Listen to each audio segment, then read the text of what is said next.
Christmas is in a couple of days time, and if you're having a big Christmas or a small one, you're spending time with your loved ones and family, if you would like some tips to make sure you're as stress-free as possible, keep watching.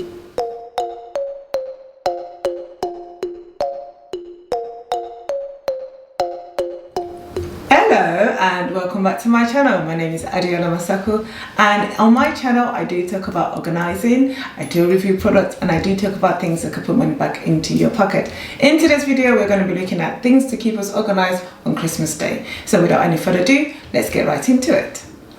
My first tip is going to be food prep.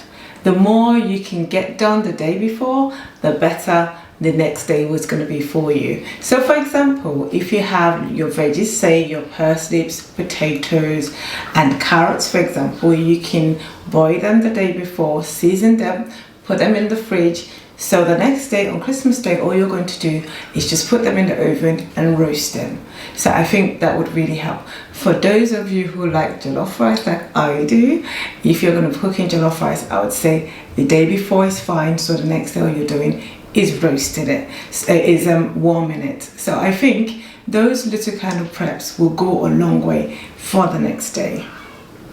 Now my next tip is presents. I'm sure most of you have got your kiddies presents wrapped, or friends and family's presents wrapped by now already. But if you're that person who you're thinking because you're going to somebody's house and you don't really need to wrap the present until this very morning on Christmas Day, my advice to you is try and wrap it a day before. That's one less thing to do.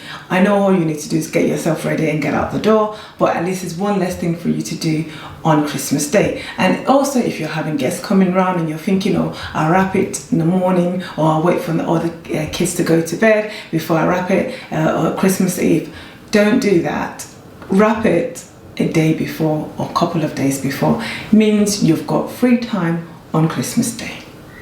My next tip is for those of you who are not like Grinch, who doesn't like Christmas. If you like Christmas, you like Christmas songs, I think having a good playlist so that on Christmas Day you can get your groove on in the morning, put you in the mood for Christmas, put the kids in the mood for Christmas, and while you're doing your prepping, your cooking, everyone is kind of having fun. At the same time, when your guests come, there's some songs that they can relate to, maybe songs that you all grew up with, or songs that you know that mean something to one or two of them that are coming around. People can take it in turns. But I think having a really good playlist ready before the day is better than, oh please can you play this one, oh no, this is not a good one, let's skip to the next one. But if you've thought about it and you've got a good playlist, everyone will find a song that they can relate to at some point. Now my next two tips kind of work hand in hand. So if you're someone like me, I like to have quiz on Christmas Day, and sometimes we do play games as well. So if you are going to be doing a quiz, what you want to do is have all your questions and answers ready. You also want to have a gift for the person or the group that wins that quiz.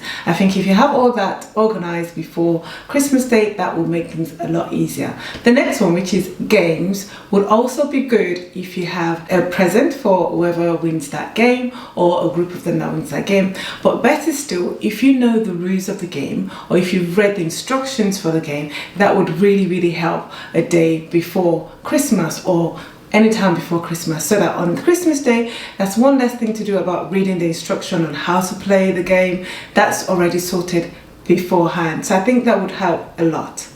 My next tip is actually new to me, because as an African family, I come from a very big family. On Christmas Day, we do a lot of eating, chatting, gisting, dancing, all sorts. The last thing on anyone's mind is going for a walk. But I've come to realize actually that it's actually part of tradition that you go for a walk on Christmas Day. So for those of you who might be going for a walk, I think if you find a different path as to where you normally would go for a walk with your family, I think it would really help. Somewhere completely different, obviously not too far away, but somewhere just a different path to walk through will be really nice on Christmas Day. For those of you probably thinking, what's the point in going for a walk? The idea of going for a walk is the fact that you would have had something to eat, like at breakfast, and then before you have your turkey, or before you have the main meal, you go for a walk so you can give yourself a bit of space. You've walked up some calories, so you have a bit of space so that you can eat more when you get back from your walk. At the end of the day, you are going to need to do a lot of cleaning.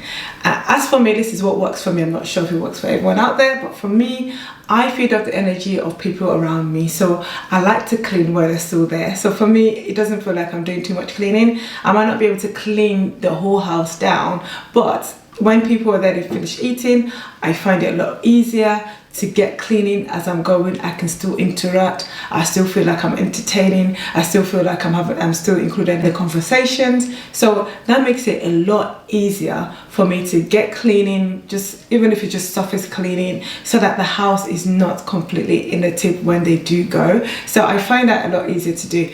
If you are not like me and you prefer to just make sure that everyone is out of your house first before you start cleaning, please go ahead and do that. But for me, I like to clean while people are still there, just, you know, do one or two things. And you would find that, as for my family, people would normally chip in, oh, can I do this, let me do this, let me do this. And before you know it, I feel like I'm able to put my feet up, so I'm not like completely starting from scratch when everyone's gone. So those are my tips for Christmas Day to make sure that you're stress-free as much as possible.